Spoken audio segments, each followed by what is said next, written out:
Hi, I'm Derek Dean with a legend, Robbie Lawler. I've been watching him for a very long time, so don't need my cue cards out on this one.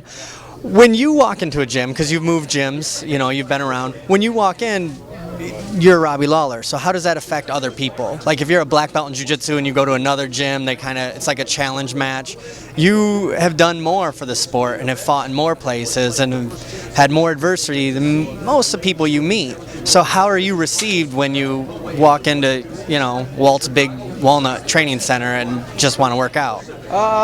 Yeah, most of the time people are there to train, and I usually go there and train with the guys who are full-time fighters.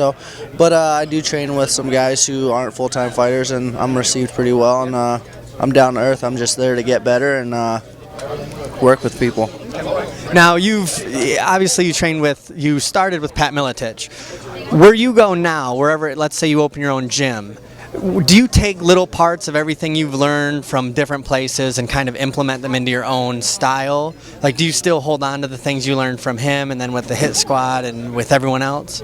Yeah, I learn. I take things here and there.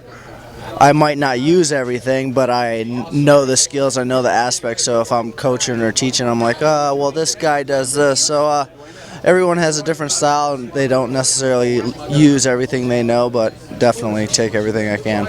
Now you're extremely exciting to watch, and you're tough as nails, and you've kept that, even though you've matured.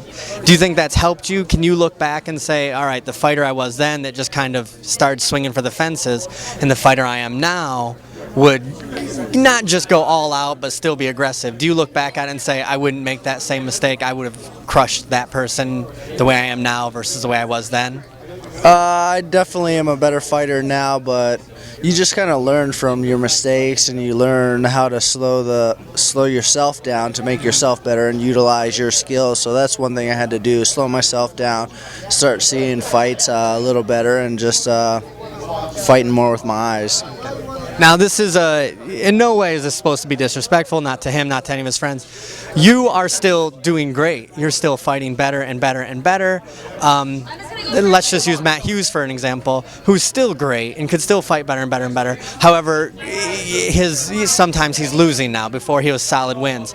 As a fighter and watching your friends, as time goes and goes, do you kind of, I'm going to push him to do this, I'm going to pull him back, or it's up to him and I'm just going to do anything in my power to push him forward in what he wants to do?